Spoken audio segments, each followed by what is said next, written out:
Paso a vosotros, amados hermanos. Los voy a invitar a que tomen su asiento, tomen su Biblia, su cuaderno. Si alguno no tiene su cuaderno precisamente, puede pedir una copia. Ahí hay copias precisamente para... ahí está la copiadora para sacar copias, la lección. Y esperamos, hermanos, que esta lección sea de grande bendición para todos ustedes, también para nuestros hermanos que nos acompañan por medio de internet. Tendremos precisamente visitantes hoy en nuestra transmisión desde Brasil. Así es que, amados hermanos de Sudamérica, bienvenidos, Dios les bendiga y paso a vosotros.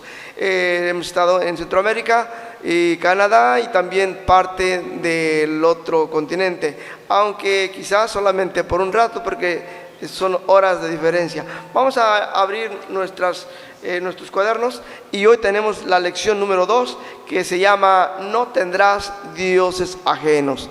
¿Se recuerda usted la lección pasada? ¿Cómo se llamaba? Los mandamientos que existen ¿desde cuándo?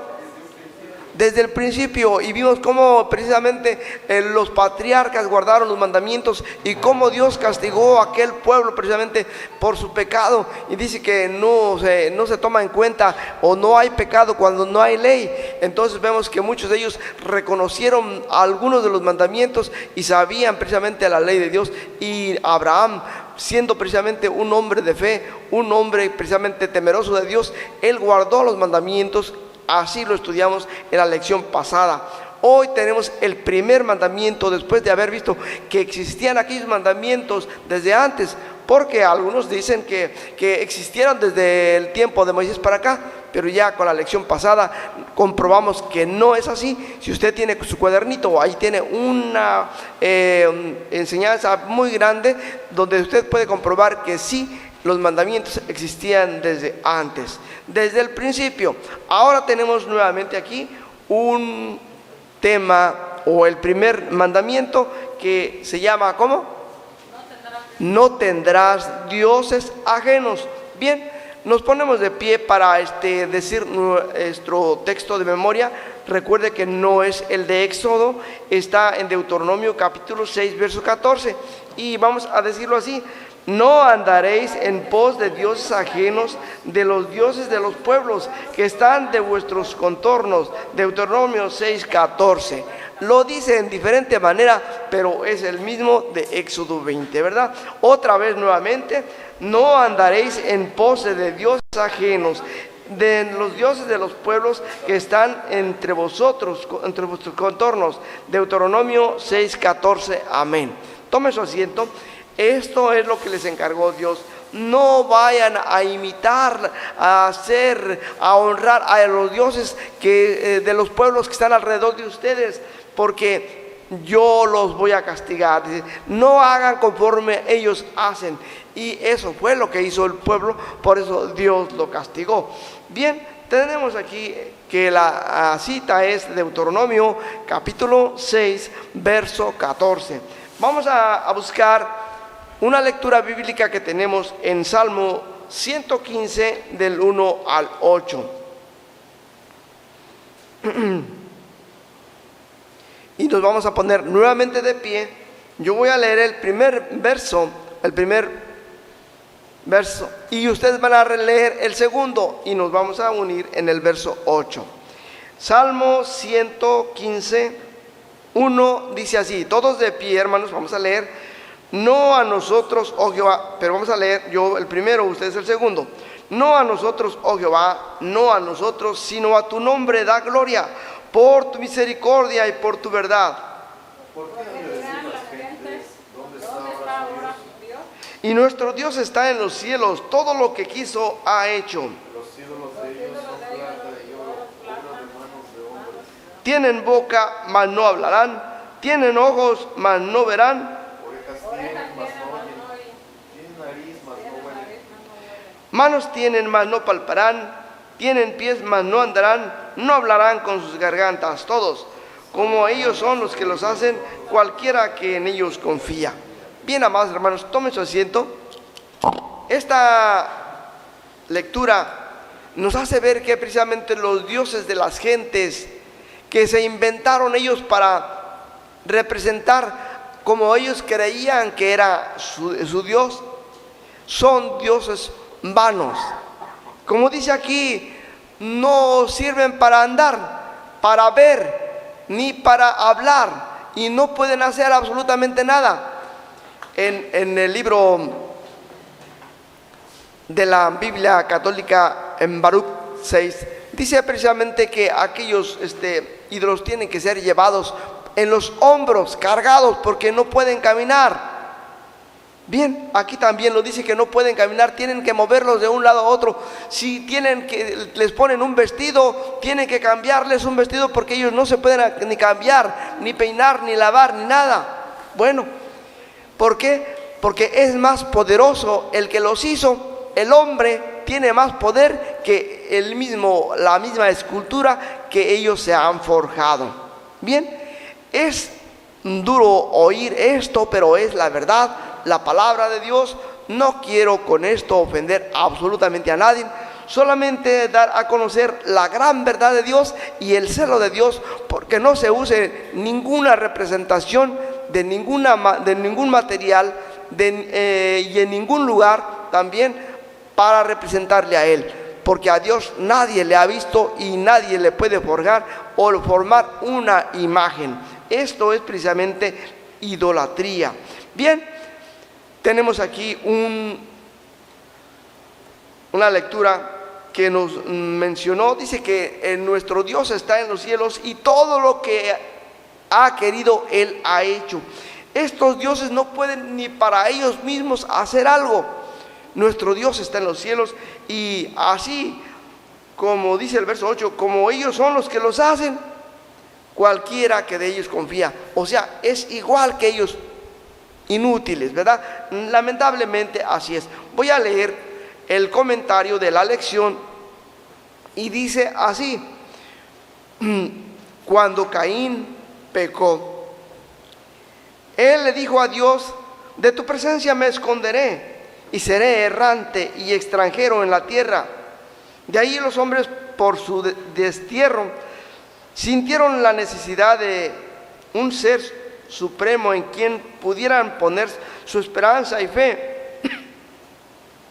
Pero al apartarse Dios de ellos, se formó una cima que los separó. Entonces el hombre empezó a figurarse cómo sería Dios, y de acuerdo a su imaginación se hicieron dioses. Quiero invitarlos a detenernos allí en la lectura y busque usted Isaías 59, capítulo 59, 2 y 3.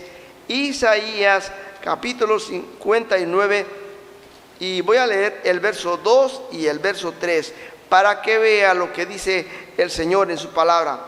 Isaías 59, 2 y 3. Mas vuestras iniquidades han hecho división entre vosotros y vuestro Dios, y vuestros pecados han hecho ocultar su rostro de vosotros para no oír. Allí se formó la cima, aquella pared, aquel muro que no podía el hombre ya tener contacto con Dios. El pecado hace que se interrumpa la comunicación con Dios. Verso 3. Porque vuestras manos están contaminadas de sangre y vuestros dedos de iniquidad, vuestros labios pronuncian mentira, hablan maldad vuestra lengua. Esa es la razón por la que Dios no puede tener contacto con el hombre, porque precisamente es malo su proceder, y Dios es muy santo y no tiene nada que ver lo santo con lo profano. ¿O acaso nosotros hemos visto que la noche venga y se revuelva con el día? Cuando el día aparece, la noche desaparece. También no tiene nada que ver, como dice Pablo, Cristo con el diablo. Nada tiene que ver la luz con las tinieblas. Entonces aquí, hermanos, cuando hay pecado, es precisamente oscuridad, es tinieblas.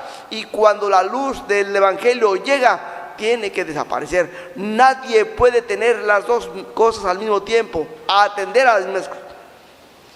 Tiene que renunciar al pecado, tiene que precisamente cambiar su vida para poder tener contacto, para poder tener comunicación con un Dios sublime, santo. que en realidad, por eso dice allá en el Apocalipsis, cuando el ángel dice que clamaba y decía como santo, ¿qué? Santo, santo. Esto no quiere decir, hermanos, sino que es precisamente más que santo. Era santísimo él. Y el hombre pecador, ¿cómo no se iba a formar una barrera? Bien, sus maldades lo hicieron, y como dice aquí, sus actitudes que tuvieron también. Los hombres, voy a seguir leyendo el párrafo siguiente. Los hombres empezaron a ver que los demás confiaban en sus dioses que se habían hecho, y aprovechando empezaron a hacer negocio con su ignorancia. Labraron dioses de oro, de plata, de madera, de barro, de piedra y de papel para obtener ganancia. Y Dios se enojó cuando su pueblo empezó a imitar a aquellos hombres ignorantes, y dijo que esos no eran dioses, porque no podían andar, ni oír, ni ver, y que los hombres los habían hecho con sus propias manos, y no tenían poder para hacer bien ni para hacer mal. Salmo 135, 15 al 18. Búsquelo ahora. Salmo 135. Vea cómo es, qué es lo que dice la palabra de Dios. Salmo 135. Si usted tiene una Biblia católica, de la versión que tienen como si tuviera el mismo salmo, tiene dos números. Y esto no es otra razón sino para confundir, porque no tiene caso tener, por ejemplo, 116, 115 o 114, 116. No, es el 115. O búsquelo uno adelante o uno atrás, pero lo va a encontrar. Es precisamente el verso 1 y dice del verso 15 al verso 18. Voy a leer Salmo 135.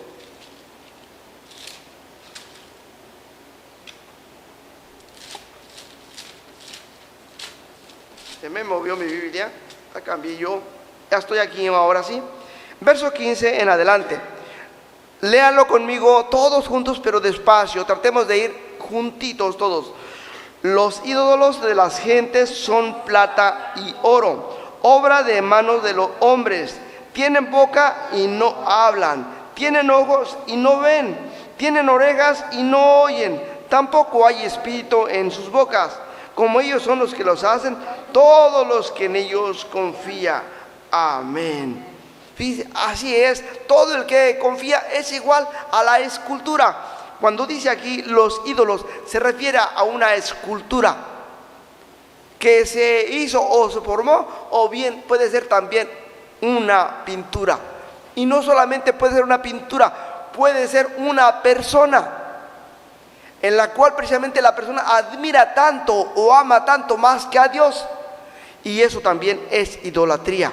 Bien, los ídolos de las gentes son plata y son oro. Grande negocio, hermanos, antiguo negocio con la ignorancia de las gentes. Y si usted al estudiar las lecciones que vamos a ir estudiando paso a paso, se va a dar cuenta de grandes cosas que tiene la palabra de Dios. Esta manera de confiar en la idolatría es parte precisamente de superstición de la gente, porque cree precisamente en lo material y en lo que se ve. A Dios nadie le ha visto jamás. No le puede formar una figura, una escultura. Está prohibido por la palabra.